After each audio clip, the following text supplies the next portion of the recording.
चलिए स्टार्ट करते हैं। मैथ सेट 32, ये 10x10 का प्रश्न चल रहा है और ये ऑनलाइन टेस्ट के रूप में भी चल रहा है। ये टेस्ट का टाइमिंग है सवेरे 7 बजे से शाम का 7 बजे के बीच। मात्र 15 से 20 मिनट का टेस्ट देना है जो कि बिल्कुल फ्री है ना। चलिए ये तो नया यूजर के लिए है। पहला क्वेश्चन क्या है देखिए, दो संख्याओं का योग 36 तथा उनके मोस ऑफ मतलब एचसीएफ एलसीएम क्रमशः इतना और इतना है। उन दो संख्याओं के व्युत्क्रमों का योग क्या होगा। तो सबसे पहले हम लोग दो संख्या को निकालेंगे। वो जो दो संख्या है वो दो संख्या पहले निकालेंगे, ठीक है। तो यहाँ पर बोल रहा देखिए एचसीएफ 3 है। एचसीएफ 3 है मतलब दोनों में 3 रहना चाहिए। तो एक संख्या हम लोग ले लेंगे 3x, दूसरा संख्या ले लेंगे 3y। ये दो संख्या हो गया। ये दो संख्या ले लेते हैं क्योंकि 3 छिपा हुआ रहना चाहिए, एचसीएफ बोल रहा है। इन दोनों का योग जो होगा पहले ही बोला 36, यानी कि 3x plus 3y equal to हो जाएगा 36 होगा, ठीक है। तो यहाँ से अगर 3 कॉमन ले लेते हैं तो x plus y equal to होगा 36, x plus y equal to हो जाएगा, इसको काट लेंगे 12 या 36 यानी कि 12 होगा, ठीक है। फिर आगे क्या बोलता है कि ये जो दो संख्या जो है इसका एलसीएम है 105। दो संख्या, तो दो संख्या क्या माने हैं 3x और 3y माने हैं। तो इसका एलसीएम निकालते हैं हम लोग। तो ये 3 से जाएगा, तो 3 से जैसे ही जाएगा तो यहाँ पर हो जाएगा x और ये y, यानी कि एलसीएम जो हो गया 3xy। इसको गुना कर लेंगे तो एलसीएम हो गया 3xy, उसी के बराबर दिया हुआ 105। ये 105 है, ठीक है। तो यहाँ से एक्स वाई इक्वल टू निकल के आ जाएगा। देखिए ये 3 से अगर काटते हैं तो 3 तिया 9, 3 पच्चे 15, 35 आएगा। कितना 35।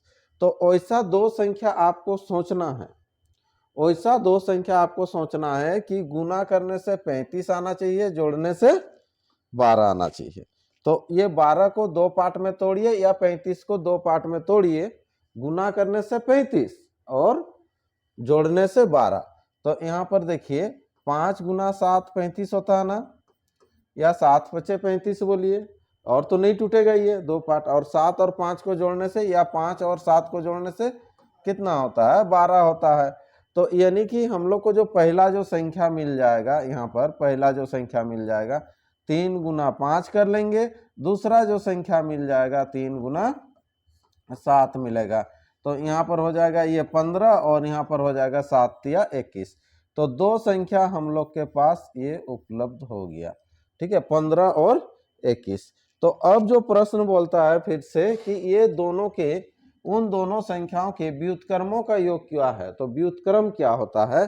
तो पहला संख्या आपको 15 आया तो 15 का व्युत्क्रम होगा 1/15 ये, ठीक है, प्लस 1/21, ठीक है। इसका योग अब क्या है। तो यहाँ पर कुछ नहीं, सिंपल हम लोग 15 और 21 का एलसीएम लेंगे, ठीक है। तो 15 21 का जब आप एलसीएम लेने जाइएगा तो यहाँ से तो आपको पता चल जा रहा 3 से जाएगा, 3 पचे 15, 3 सत्ते 21, और तो नहीं जाएगा किसी से। तो कितना हो जाएगा 7 पचे 35 और 35 तिया 105। यहाँ पर 105 लिख देंगे, ठीक है। 15 से देंगे तो 7 बचेगा, ठीक है, और 21 से देंगे 7 या 21 तो 5 बचेगा, यानी कि हो जाएगा ये 12/105। इसको काट लेंगे, 3 से कट जाएगा ये, तो 3 से जैसे ही काटिएगा कितना हो जाएगा 3 चौके 12 और 3 तिया 9, 3 पचे 15, 4/35 आज का पहला प्रश्न का आंसर होगा 4/35। ऑप्शन डी लॉक करना था आप लोगों को। चलिए ये था पहला, ठीक है। नेक्स्ट प्रश्न बढ़ेंगे, अगला क्वेश्चन, क्वेश्चन नंबर 2 क्या था देखिए। एक विक्रेता 225 रुपये की कलाई घड़ी खरीदता है, ठीक है। पिछला सेट में भी इस तरह से आया था, और उसकी मरम्मत पर 15 रुपया खर्च करता है, ठीक है। वह उसे 300 रुपया में बेचता है, तो उसे कितना प्रतिशत का लाभ होगा, ठीक है। तो यहाँ पर देखिए वो तो खरीदा, कितना में खरीदा 225 में खरीदा, लेकिन मैन्युफैक्चरिंग तो जो भी हो, लेकिन मरम्मत फिर से रिपेयरिंग जो होता है, रिपेयरिंग में 15 रुपया और खर्च किया खरीद के, तो वो तो उसी का ही ना पैसा जाएगा जो खरीद रहा है। तो वो अपना कॉस्ट प्राइस में ही वो ऐड हो जाएगा। और कितना रुपया, 15 रुपया, तो कितना हो गया 240 रुपया। यानी कि 240 वो इन्वेस्ट किया, पूंजी लगाया, तो हम लोग मानेंगे 100 मानेंगे। 100 रुपया वो लगाया, तो यहाँ पर देखिए 100 लगाया, लेकिन वो खरीद कितना में रहा, 240 में खरीदा, मान लीजिए 100 में, ठीक है। तो 100 के बराबर 240, तो आपको निकालना है 300 के बराबर कितना। 300 से जितना ज़्यादा, सॉरी यहाँ 100 से जितना ज़्यादा होगा उतना % का लाभ होगा।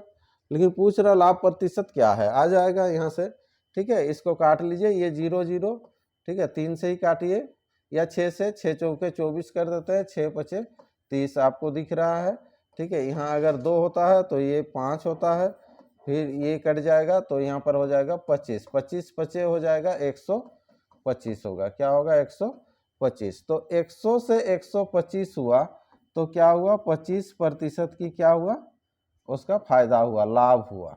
25% का क्या हुआ, उसको लाभ हुआ। ऑप्शन सी करेंगे, इस प्रश्न का आंसर होगा ऑप्शन सी, क्वेश्चन नंबर 2 का, ठीक है। सिंपल ही था, है ना। नेक्स्ट प्रश्न बढ़ते हैं, अगला question, question number 3। Question number 3 क्या कह रहा, एक वस्तु का विक्रय मूल्य जो है, एक वस्तु का विक्रय मूल्य 750 है, कितना है 750 रुपया है, ठीक है। और क्रय मूल्य इसके विक्रय मूल्य का 4/3 है। क्रय मूल्य जो होगा, सीपी जो होगा, कॉस्ट प्राइस जो होगा, क्रय मूल्य जो होगा, इसका विक्रय मूल्य का मतलब सेलिंग प्राइस का क्या है 4/3 है, ये चीज बोला है। तो यहाँ पर देख लीजिए, यहाँ से आप ऐसे कर सकते हैं, सीपी बट्टा एसपी इक्वल टू कितना हो जाएगा 4/3, ऐसा होगा ना। तो अब देखिए सीपी आप खरीदे कितना में है 4 में, बेच कितना में रहे 3 में, तो लाभ होगा कि हानि होगा, यहाँ हानि ही होगा। खरीद 4 में खरीद के 3 में बेचेंगे, है ना, तो हानि ही होगा। तो यहाँ 4/3 गुना है बोला था, ठीक है। तो हानि प्रतिशत क्या है इसीलिए पूछ रहा है। ये भी आपका यूज नहीं होगा, 750 भी यूज नहीं होगा, क्योंकि हानि प्रतिशत बोला, कितना हानि होता बोलने से यूज होता है, ठीक है। तो हानि प्रतिशत कितना है, 4 में खरीदा 3 में बेच दिया, तो 1 का हानि हुआ, कितना का 1 का हानि हुआ। कितना में, नीचे क्रय मूल्य लिखा जाता है, 4 में, प्रतिशत निकालना है गुना 100, तो यहाँ पर कितना हो जाएगा ये 25% आंसर हो जाएगा इस प्रश्न के भी। और ऑप्शन जो हो जाएगा ये डी इसका राइट आंसर होगा, ठीक है। नहीं तो इसको ऐसे भी बना सकते हैं, जैसे आपका 750 है, 750 लेके भी कर सकते हैं, है ना। तो यहाँ पर बोल रहे हैं कि विक्रय मूल्य जो है 750 है, चलिए तो यहाँ पर सेलिंग प्राइस ही लिख देते हैं पहले, सेलिंग प्राइस हो गया 750 हो गया, ये भी तरीका है, इसको और लगा दीजिए, हाँ। और क्या बोला है, और क्रय मूल्य इसके विक्रय मूल्य का 4/3 है, और जो क्रय मूल्य जो है ना इसके विक्रय मूल्य का, तो विक्रय मूल्य तो आपको मालूम हो गया है 750, विक्रय मूल्य का 4/3 है, तो ऐसे हो जाएगा। तो इसको जैसे ही काटेंगे तो यहाँ कितना होगा 250 होगा, और ये हो जाएगा कितना 1000 हो जाएगा। क्रय मूल्य निकल गया 1000, विक्रय मूल्य है 750, तो यहाँ पर हानि प्रतिशत कितना, तो हानि कितना हो रहा है आप देखिए, बेच रहे 750 में, खरीदे थे 1000 में, तो हानि हो गया कितना 250, 250 का हानि हुआ। नीचे हमेशा क्रय मूल्य लिखा जाता है, तो यहाँ पर 1000, प्रतिशत निकालना है गुना 100, ये 3 3 0 कट जाएगा, देखिए, है ना। तो बचा कितना 25%, तो 25%, जैसे भी है आपको सोच के बनाना है, जो आपको सरल सुविधा आसान लगे, ठीक है, करना है। नेक्स्ट प्रश्न बढ़ते हैं अगला क्वेश्चन की ओर, क्वेश्चन नंबर 4। क्वेश्चन नंबर 4 क्या है, ए का 90%, बी के 30% है, तो बी और ए का अनुपात क्या होगा, है ना। तो ए का 90%, तो सिंपल करेंगे, ए का 90% इस टाइप से हो जाएगा, बी के 30%, 30% परसेंटेज वाला तो ये तो कटे जाएगा सिंपल, है ना। लेकिन यहाँ पर ध्यान दीजिएगा थोड़ा सा, जो प्रश्न जो पूछा है, अगर ऑप्शन नहीं मिला तो चलिए यहाँ पर भी कट जाएगा, ये 3 हो जाएगा, ठीक है। तो ए बटा बी इक्वल टू हो जाएगा, कितना हो जाएगा 1/3 होगा। लेकिन आपको पूछा क्या है, बी अनुपात ए, चलिए वैसा ऑप्शन भी नहीं था कि 1/3 कर देते हैं, हाँ ना, नहीं तो गड़बड़ हो जाएगा। बी अनुपात ए पूछा है, तो कितना हो जाएगा 3/1 आंसर, ये ठीक है। 1/3 रहने से थोड़ा सा हड़बड़ा के गलती भी हो सकता है।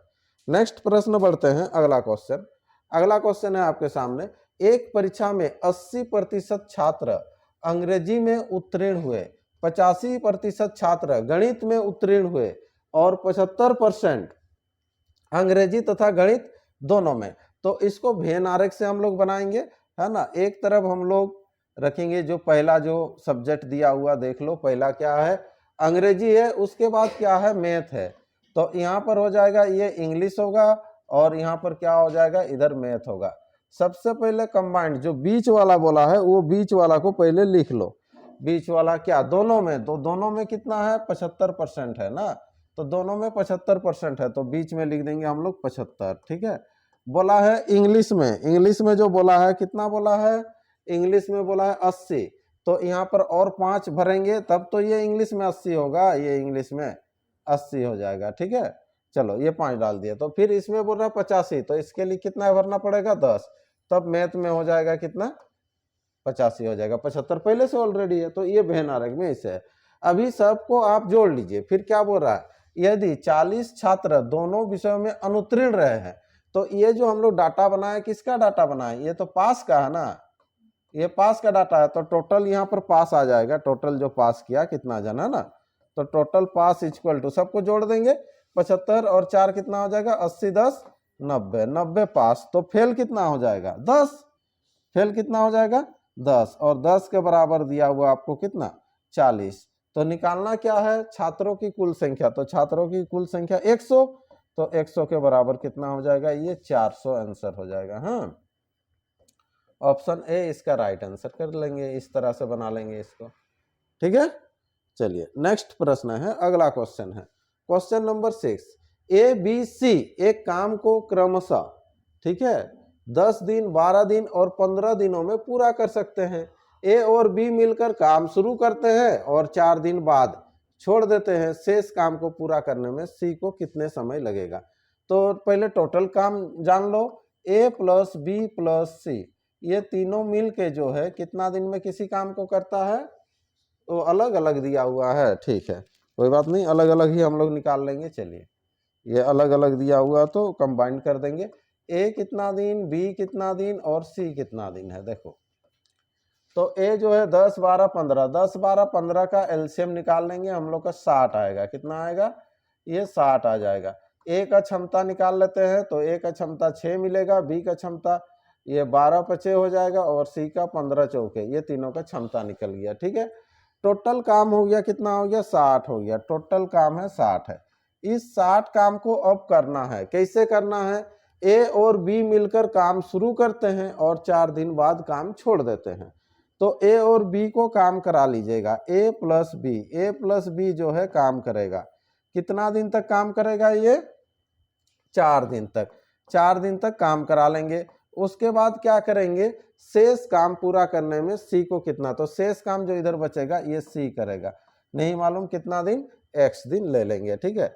तो ए प्लस बी, ए और बी का क्षमता बैठा दीजिएगा। ए और बी का क्षमता हो जाएगा 6 5 11 और 11 चौके हो जाएगा, कितना हो जाएगा 44, डायरेक्ट लिख दे रहा है 44, प्लस सी का क्षमता 4 4 गुना x, ये हो जाएगा 4x इक्वल टू 60 हो जाएगा, ठीक है। और फिर 4x इक्वल टू ये 44 जाके घटेगा, तो 44 जाके घटेगा तो कितना हो जाएगा, 44 होने से ये 16 हो जाएगा। कितना होगा, 16। x बराबर क्या हो जाएगा, फिर 4 डेज हो जाएगा। x बराबर 4 डेज। ऑप्शन सी करेंगे, इसका आंसर जो हो जाएगा ऑप्शन सी करेंगे। चलिए नेक्स्ट अगला प्रश्न है, इसी में ही रिजल्ट भी दे देंगे। इसका 2 वर्गों की भुजाएं क्रमशः 12 मीटर और 5 मीटर है। जिस वर्ग का क्षेत्रफल इन दोनों वर्गों के क्षेत्रफल के योगफल के बराबर है, उसकी भुजा क्या है। देख लीजिए, समझिए क्या बोल रहा है। 2 वर्ग की भुजाएं, 2 वर्ग है, पहले 2 वर्ग है, 2 वर्ग की भुजा दिया हुआ है। एक का है 12 मीटर और दूसरा का है 5 मीटर। चलिए ठीक है, एक 12 मीटर वाला है, दूसरा है 5 मीटर वाला, ये 2 वर्ग है, इसका भुजा, ठीक है। अब बोलता क्या है, जिस वर्ग का क्षेत्रफल, और एक वर्ग होगा, जिस वर्ग का क्षेत्रफल इन दोनों वर्गों के क्षेत्रफल के योगफल के बराबर है। ये दोनों का जो क्षेत्रफल होगा ना, ये दोनों का जो एरिया जो होगा, इस एरिया के क्षेत्रफल के बराबर होगा एक और अलग सा वर्ग होगा, ये वर्ग, ठीक है, मान के चलिए, समझ में आना चाहिए, ये एक वर्ग है मान के चलिए। हाँ, तो यहाँ पर तो ये जब 12 हो गया तो इसका एरिया कितना होगा, ये एरिया इक्वल टू, तो 12 का स्क्वायर कितना होता है 144, ये हो जाएगा 5 का स्क्वायर हो जाएगा 25, तो ये दोनों के बराबर है, तो इसको जोड़िएगा तो 169, तो ये 169 इसका एरिया हो गया, ये एरिया हो गया है ना, क्योंकि वो दोनों के योग के बराबर बोला है, ये दोनों के योग के बराबर है। तो पूछ रहा आपको कि इसका भुजा क्या होगा, तो 169 किसका स्क्वायर होता है 13 का, तो ये 13 आंसर हो जाएगा, ऑप्शन डी इसका राइट आंसर कर लेंगे हम लोग। चलिए, छोटा सा क्वेश्चन था मेंसुरेशन से। नेक्स्ट अगला प्रश्न आइएगा, क्वेश्चन नंबर 8 क्या है, यदि किसी वृत्त की परिधि, कोई भी वृत्त का जो परिधि है उसके व्यास से इतना सेंटीमीटर अधिक है, तो एक वृत्त है, चलिए ये वृत्त हो गया, और व्यास, व्यास क्या होता है, ये केंद्र से होकर गुजरने वाली जो सबसे लंबी रेखा होता है उसको बोलते हैं व्यास, ठीक है। तो यहाँ पर और केंद्र बिंदु से परिधि तक खींचने वाली को त्रिज्या बोलते हैं, या त्रिज्या का डबल भी आप बोल सकते हैं व्यास, यानी कि जो व्यास जो होगा ये होगा 2r होगा, व्यास क्या होता है 2r, और इसका जो परिधि जो होता है वृत्त का परिधि क्या होता है 2 पाई r, है ना, 2 पाई r, वृत्त का जो परिधि होगा ये 2 पाई r होगा। चलिए, तो ये चीज आपको दिया है, तो उस वृत्त का लगभग, ओहो नहीं, हाँ परिधि निकालना है, उस वृत्त का लगभग परिधि क्या होगा, ठीक है देखते हैं। चलो, यदि किसी वृत्त की परिधि उसके व्यास से, तो वृत्त का परिधि लिख रहे हैं इधर, तो वृत्त का परिधि होता है 2 पाई r होता है, क्या होता है 2 पाई r होता है वृत्त का परिधि, उसका व्यास से, है ना, उसका व्यास, तो व्यास हो जाएगा 2r होगा, तो व्यास से ये अधिक है, ये लेफ्ट वाला अधिक है, कितना अधिक है 16.8 अधिक है, तो इधर हम लोग अगर 16.8 जोड़ देते हैं तो इसके साथ बराबर हो जाएगा, ठीक है। अब यहां से देखते हैं, इसको लेके आते हैं इधर, ओहो ये मिस्टेक हो रहा है, 2 पाई नहीं 2r होगा ना, यहाँ 2r होना चाहिए, है ना 2r, यही सेम जो ये r है ये भी वही r है, ठीक है। चलिए कैपिटल कर देते हैं 2r, तो इधर लेके आते हैं, तो यहाँ पर क्या हो जाएगा, ये 2 पाई r माइनस 2r, हाँ इक्वल टू हो जाएगा 16.8, ठीक है। देखते हैं, अब यहाँ से अगर 2r कॉमन ले लेते हैं, और r का मान नहीं तो निकाल लेते हैं, पाइस बटा इसको बैठा देते हैं, तो ठीक है, पाई का मान तो बाद में बैठाएंगे, चलिए, हाँ या पहले भी बैठाने से क्या होगा, 2r कॉमन ले लेते हैं, ऐसे भी कर सकते हैं। देखो 2r कॉमन लेंगे, ध्यान दीजिएगा, 2r अगर कॉमन लेते हैं तो यहाँ पर क्या हो जाएगा, पाई माइनस 1 होगा, पाई माइनस 1 इक्वल टू हो जाएगा 16.8 हो जाएगा, ठीक है। तो यहाँ पर 2r इक्वल टू हो जाएगा, ठीक है, पाई में से इसको घटा दीजिए, पाई में से इसको घटाइए, मतलब पाई का मान दिया हुआ है 3.143, है ना, 3.143 में से घटाएंगे, कितना घटाएंगे 1 घटाएंगे, तो इधर तो 16.8 तो है, फिर बाई ये गुना में है, इधर आके बाई हो जाएगा, कितना 2.143, ठीक है। ये समझ में आ गया कैसे हुआ, क्योंकि पाई का मान दिया हुआ 3.143, पाई का मान 3 में से सिंपल 1 को घटाइएगा तो 2, पॉइंट के बाद वाला तो वैसे ही रहेगा, ठीक है। ये 2r का मान निकला इतना, 2r क्या होता है व्यास होता है, क्या होता है 2r व्यास होता है, ठीक है। फिर अभी आपको करना है, निकालना है, एक्चुअली में क्या कर सकते हैं ना, हम लोग r निकाल सकते हैं ना, r, तो r नहीं निकाल के भी, क्योंकि इसका जब फॉर्मूला जब हम लोग बैठाएंगे, ये जो बोला है, तो उस वृत्त की परिधि क्या है, परिधि क्या है, तो परिधि में 2 पाई r होता है, तो परिधि बराबर जब 2 पाई r आता है तो 2r का मान निकला हुआ, तो 2r का मान बैठा देंगे, केवल पाई को गुना कर देना है, तो r निकालने का भी जरूरत नहीं है, तो ये 16.8 बाई हो जाएगा 2.143 इंटू, ठीक है, पाई का मान दिया हुआ है कितना 3.143, है ना। चलिए, तो ये पॉइंट हट जाता, ये पॉइंट हट जाता है, ठीक है। नॉर्मल अभी कर सकते हैं गुना, नहीं तो इतना गुना करने में तो टाइम टेकन भी बहुत ज्यादा लगेगा, ठीक है। तो यहाँ पर क्या कर लेंगे, देखो 16 तिया कितना हो जाएगा 48 होगा ना, और बाई इधर कितना है 2 दशमलव कुछ था, उसी से अगर पॉइंट नहीं भी हटाते तो ठीक है, तो ये 16 या 48 और ये 2 कुछ भी कटता तो 48 का आधा आपको कितना 24, तो 24 इधर 64। ये इतना कर सकते हैं इस टाइप से, क्योंकि लगभग में जब आएगा तो, लेकिन ऑप्शन थोड़ा सा क्लोज है, बहुत ही ज़्यादा थोड़ा क्लोज है, और नहीं तो फिर बेसिक पूरा गुना करना पड़ेगा, लेकिन एग्जाम में उतना तो टाइम नहीं मिलेगा आपको, है ना। चलिए बी कर लेंगे इसको। क्वेश्चन नंबर 9, कौन सी राशि चक्रवृद्धि ब्याज द्वारा 1 वर्ष के अंत में इतना रुपया और 2 वर्ष के अंत में इतना रुपया हो जाएगी ना।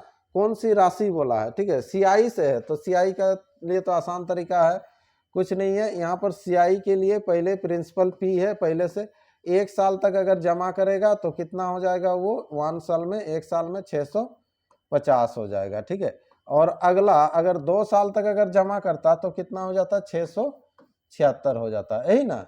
तो ये 2 ईयर्स के लिए है और ये यहाँ पर है 1 ईयर्स के लिए है, ये चीज है कहानी। तो ये देखिएगा अगर हमेशा बराबर अगर हो गया, देखो यहाँ से यहाँ तक 1 साल हुआ ना, फिर इधर कितना साल, इधर भी 1 साल हुआ, जब बराबर है तो टाइप में बताए हैं, क्या बताए हैं, ये पहला वाला गुना, यानी कि जो पहला पार्ट में जो पी रहेगा, पी गुना लास्ट वाला 676, और बीच वाला क्या होगा 2 बार गुना होगा, ठीक है। ये ऐसे भी कर सकते हैं, नहीं तो दूसरा और क्या तरीका है, यहाँ से पी होगा, ये ए होगा 1 साल, यहाँ से आर निकालेंगे, फिर वो आर का मान इधर बैठा के भी कर सकते हैं, ठीक है। लेकिन ये बेस्ट तरीका है, इसको कीजिए, ये कटेगा किसी न किसी से कटेगा ही, ठीक है।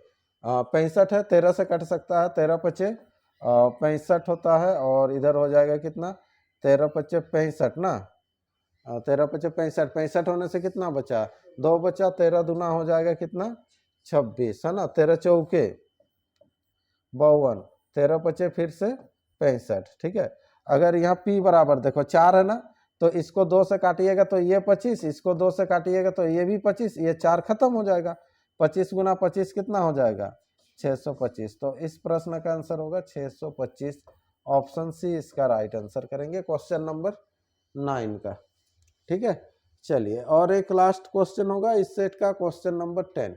30 किलोमीटर की दूरी चलने में अभय को समीर से 2 घंटा अधिक लगता है। देखिए क्या बोल रहा है, 30 किलोमीटर जो है ना दूरी है, ये 30 किलोमीटर का दूरी है, और 30 किलोमीटर का दूरी जो चलेंगे तो क्या बोल रहा है, किसको कितना समय लगता है, यहाँ पर ध्यान दीजिएगा। समीर को जो है, समीर से 2 घंटा अधिक लगता है, किसको, अभय को, अभय को, ठीक है। यदि अभय अपनी चाल 2 गुना कर देगा, चाल भी लेना पड़ेगा, तो उसे समीर से 1 घंटा कम लगेगा। तो अभय की चाल क्या है, तो अभय की चाल हम लोग ले लेंगे x लेंगे, क्या है अभय का जो चाल होगा, ठीक है, ये अभय का जो चाल हो जाएगा, हम लोग x किलोमीटर पर आवर ले लिए, ठीक है। अब देखो अभय जब जाएगा यहाँ से वहां तक जाएगा अभय, है ना, तो 30 बटा यानी कि दूरी बटा चाल, इस चाल से जाएगा, तो इस चाल से जाने से उसको क्या होता है 2 घंटा कम लेता है, किससे, समीर से। तो समीर को हम लोग को कुछ करना ही नहीं है, ये अभय को करना, तो समीर के बराबर करने के लिए ये 2 घंटा कम लेता है ना, तो समीर से बराबर करने के लिए इसको क्या करेंगे 2 घंटा हम लोग ऐड कर देंगे, ये ऐड कर देंगे, 2 घंटा ऐड कर देंगे ना, 2 घंटा कम लेता है ये ना, 2 घंटा ज्यादा लेता है, कम लेता है, अधिक लेता है, अधिक, 2 घंटा अधिक लेता है। तो अधिक अगर ले रहा तो यहाँ पर क्या हो जाएगा, जैसे ये 2 घंटा अधिक ले रहा मतलब ये 12 घंटा ले रहा है, और वो कितना घंटा ले रहा है 10 घंटा ले रहा है, देखो इसीलिए माइनस करेंगे, हाँ ये 12 घंटा ये 10 घंटा, तो इधर 2 घंटा माइनस करेंगे तब तो इसके साथ बराबर होगा ना, ठीक है, तो इसीलिए ये माइनस होगा। फिर बोल रहा है कि अपनी गति को 2 गुना कर देगा, तो 30 किलोमीटर ही जाएगा, अपना गति को 2 गुना कर देगा, तो अब क्या होगा 1 घंटा कम लगेगा, 1 घंटा कम लगेगा, तो 1 घंटा इधर अब जोड़ना है और ये बराबर हो जाएगा। इसको उधर ले जाइएगा, इसको इधर लाइए, सिंपल तरीका है, 30/x माइनस हो जाएगा 30/2x इक्वल टू हो जाएगा 3 हो जाएगा, ठीक है। एलसीएम हो जाएगा कितना 2x, x से देंगे तो यहाँ पर कितना हो जाएगा 60 हो जाएगा, 60 में से 30 जाएगा वही 30 होगा, है ना, इक्वल टू कितना हो जाएगा 3 हो जाएगा, इसको काट लीजिएगा तो कितना हो जाएगा ये 10 होगा, कितना होगा 10, तो x बराबर कितना हो जाएगा 5 किलोमीटर पर आवर आंसर है कि नहीं ऑप्शन इस टाइप का, ऑप्शन ए इसका राइट आंसर होगा, ठीक है, चलिए तो ये 10 क्वेश्चन कंप्लीट हो गया और ठीक ठाक प्रैक्टिस करते रहिए। और चलिए रिजल्ट भी देख लेते हैं इसका। ठीक है, ये सेट नंबर 32 का 10 में से 10 कौन कौन लाए हैं ये कम से कम पता तो चलेगा। तुरंत जाते हैं साइड में और थोड़ा सा देख लेते हैं ये रिजल्ट आज का क्या है। हार्दिक